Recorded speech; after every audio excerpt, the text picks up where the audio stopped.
Very divisive. More divisive than I've ever seen from anything that she's ever dropped, I will say. Yeah, I think I kind of started with the title. Did you think that the title was an Ice Spice diss?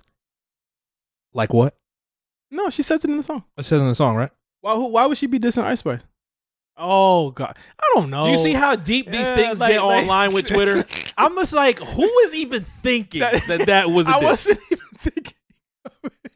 But these Twitter pages, these Muse pages, well, the Muse thing is more so sports. Are they doing this in music? I don't think there's a Cardi Muse page. Nicki Muse, Cardi Nicki Muse, nah, Cardi man. Muse, Ice Spice Muse. It's Barty Gang. It's Barty Gang, lover or mother or some shit like that. And everybody's just swinging on each other and bringing up so many different aspects of these beefs and raps. And now I'm wondering, and now I'm realizing actually how these beefs and raps can start getting so volatile so fast. It's literally manufactured. The fans will literally, before AI was AI, fans had Photoshop twerking.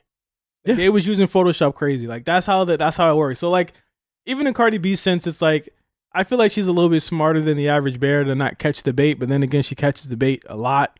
So does Nicki. Same, like they all do. I feel like the women MCs are way more sensitive to that type of shit. Like they don't play none of that type of shit. They coming at your ass. Like, which is good. Coyle Ray was getting on niggas, but I feel like to the detriment. Boy was swinging on niggas. Like do not use me as a line. Do not use me as a line. Don't say your blunt's the same size as me. Fuck you. Why not? Like here's the thing. Niggas said they had guns the size of Lil Bow Wow. Lil Bow Wow didn't get mad. Are you sure? You might want to ask Bow Wow right now. Did that piss him off? Here's the thing. If he did get mad about it, what the fuck? He wasn't making no diss tracks to 50 Cent.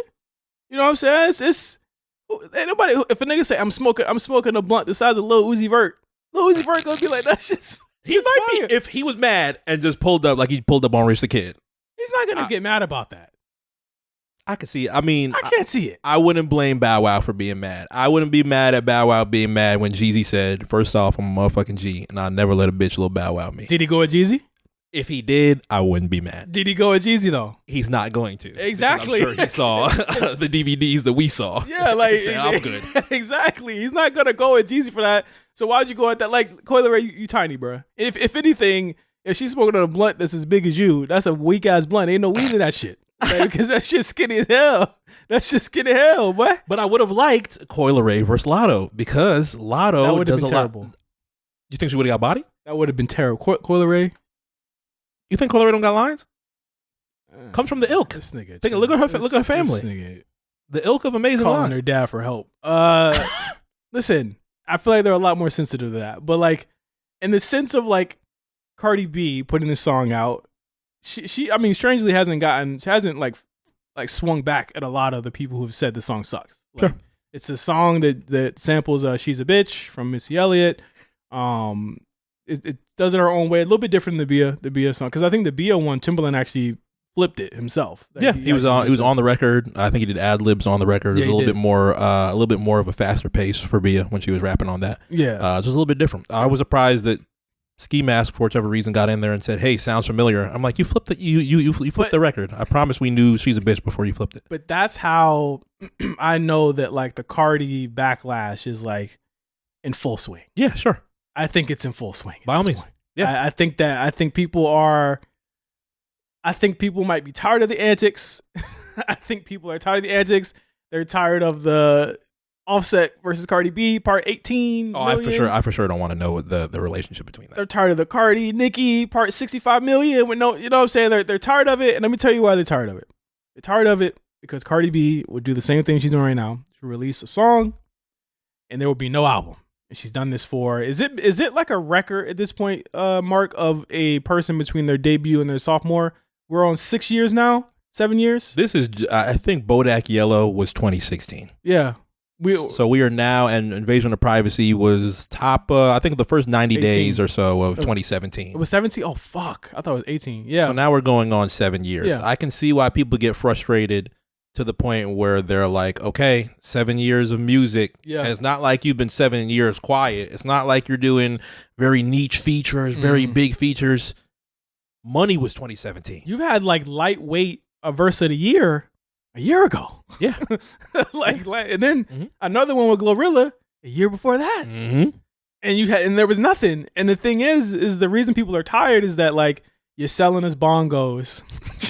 Bongos, I completely no sold. I understood WAP.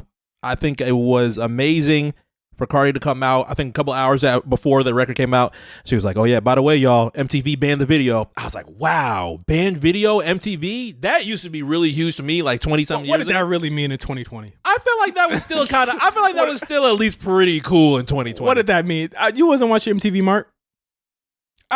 Yeah, it's not that I wasn't watching MTV. Because now I'm a very big fan. Obviously, you put me on Classic. MTV Classic. They're not playing WAP on that. They're playing Hall & Oates. I thought that was pretty fucking cool that MTV was like, yeah, the very small amount of videos that we're playing, we're not playing WAP. The biggest WAP on MTV Classic is Monifa. They're not playing no fucking WAP on there. You know what I'm saying? They're not playing Anita Howard? Yeah. Adina, I mean, yeah. Adina Howard. Jesus Christ. What did I say? Anita Howard? I'm sorry, Adina. Same shit. But I think you're selling us the WAP, you're selling us the bongos. You know what I'm saying? That's why people are upset. It's not that this, and the thing is that the backlash to me has negatively affected this song. And the reason I'm saying this is that, like, in a vacuum, this song is good, right? Sure. In real life, where you don't have an album for 7 years, the album, they're tired. We're tired of this. It's like we've waited 7 years and you've given us a freestyle. But do you think that the response has just been a little bit too magnetized? Like, I'm starting to see today that apparently things got a little bit more hot about her coach line on the record. Can you walk us through that line? Because I saw Cameron's response and I don't really understand it. So on the freestyle, which also shout out to Al Shipley. Al Shipley had an interesting tweet that I thought was something that I didn't think about.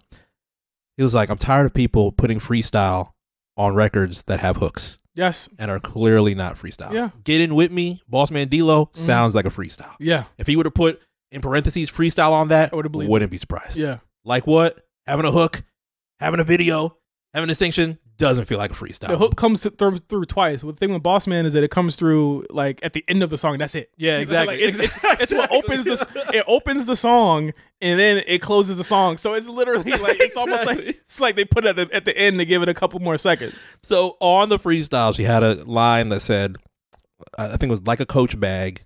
This ain't what you want. Right. And I guess people are like, "Oh my God, Coach! What's wrong with Coach? Coach is actually great leather." Yeah. So I guess things got a little bit hot online. Cardi goes online and says, "Hey, by the way, y'all, I mean, y'all can be mad at the line if you want, but in 2010, this is the line that inspired it." I think she pulled up Speaking in Tongues, Cam and Vado. Yeah. And they had a line about Coach. I don't even know what the line about Coach was, because truthfully, 2010 Cam, try not to think a lot about it. And I love you, Cam. That door's shut. And I ain't never opening that door. Exactly. So Cam was like, "Damn, you gonna snitch on me 13 years later?" I was like, "Wait, why is that snitching?" I wasn't even snitching. Because I didn't understand it. I like when I looked at the post, I was like, "Wait, what? Like, what are you talking about?" Like, I didn't. I clearly, if Cameron had a coach line and it came from that era, I would have never known it. Exactly. So he was like, "Listen, man, I just miss the old Barty. I miss the 2016 Cardi. If you said that line, stand on it, blah, blah, blah." 2016 Cardi would have said anything that she wanted and there wouldn't have been an issue, which granted, I mean, it's fair. 2016 Cardi, Gangsta Bitch Music Volume 1. She was saying some wild shit on that one. Exactly. So I don't necessarily blame Cam. I think a lot of people want 2016, but then again, once we started getting into years of previous years, I missed this year. We just started going into the and then it's just like, just listen to the old music and blah blah blah. She's not the rapper or the deliverer of raps that she is now, that she was then. But like, I can see why people are holding her to that standard, because 2019 happened. You end up being one of the few female artists that get Best Rap Album for an album, and it was, told you, Nicki. Yeah. New era, new age. So now it's like, okay, let's hold you to that standard. And she rode the wave. Yeah. For 4 years. Yeah. She's rode the wave. The wave's over. Because you know what? There has not been another woman that's done that since. And like, for all intents and purposes, with the way how weak rap is right now, Nicki could realistically win it this year. Yeah. With how weak everything else is, to me, that album's the strongest that anyone's felt about a rap album in a long time. Discography wise, I think yes. I think I end up having a lot more favorites. Definitely had a lot more favorites. Not even the favorites. I just think in terms of like reception, a full body of work, a project of work. Yeah, people received it a lot better. Like, you know, like, and I'm not counting Drake, because like he's never gonna be on that, and like Kendrick notwithstanding, because I think any year Kendrick drops, he's gonna win. But I think Nicki can win it again. So it's like now I think the onus is on Cardi's side to drop more music at the end of the video. And if you saw like preview new music, and I'm like, okay, cool, have it lead to something. And I would be remiss to not mention that this feels like a rollout, and it has felt like a rollout, but involving Offset. Because if you remember 2 weeks ago, Offset said, "Stop playing with him, drop this song," and I'm like, something's coming, and they're clearly back. And then at the end of the video, love how people can see through it. Yeah, and that's not my first mindset when I read those things. But between you and Josh, I think as soon as you see it, you immediately be like, rollout album, rollout, yeah, rollout. Like immediately when he said that, start, because it was muted. I'm like, if it was just a snippet and it didn't care, if it was something that wasn't about to be monetized, then you wouldn't have given a fuck, and you would have just played it, right? Yeah, like what Thug and Future on them do. They're like, oh, it's not. Oh, bring it on 3 years. You know what I'm saying? Like they always do that. So like, it's clear an album is probably coming. I think that it's time. She's been on Atlantic forever. Do people remember she's on Atlantic? I sure don't. Yeah, she's been on Atlantic forever. There's no way that they haven't been knocking on her door like, all right, where is it? Yeah, you've paid it off, and we're not making that much money off you no more music wise. What's up? And then because she hasn't even been on tour since the pandemic. Yeah, but then I guess when you're bringing singles or records like Up was huge. Yeah. Heard it everywhere. Good Morning America. It was a great song. White areas, black areas. Up was a great song. When you have WAP, these end up being, are these singles that can hold you away from 7 years? Because to me, I think 7 years is absolutely nuts. They did, though, because they all hit #1. But when you started getting diminishing returns with Press and the song with Kanye and all that shit. Like, I forgot about Hot Shit. and then it's like, oh. Yeah. A song that Kanye himself doesn't even want to claim. So again, I mean, Mark, those songs can't go on this album. It's got to be all new material. Do you think that there is something to be said about what Joe said about there being fear there? That fear that if I drop a sophomore album and it doesn't hit, there's a lot of things that drop. Not only does my credibility hit as far as, okay, now people are saying I'm in a sophomore slump and the first project was just an asterisk on it, but now the large amount of deals that I'm sure Cardi B has also diminish. But then again, I don't think they diminish. How far of a diminishment are we talking about? They don't diminish because no one looks at Cardi at this point as a musician no more. She's a personality. Yeah. She's a personality. Yeah. She has nothing to lose again. The first album was nothing to lose.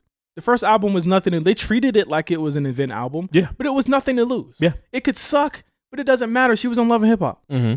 This one she's on Pepsi commercials. She's on Dave Letterman show. She's doing this, she's doing this. It doesn't matter to me anymore. Like the fear, I get it, is there. I'd rather her sophomore slump and then go on to tour this album and then, because the thing is, I don't believe in my heart of hearts that it's not going to sell. It's going to sell. It's going to hit #1. That's without question it's going to hit #1.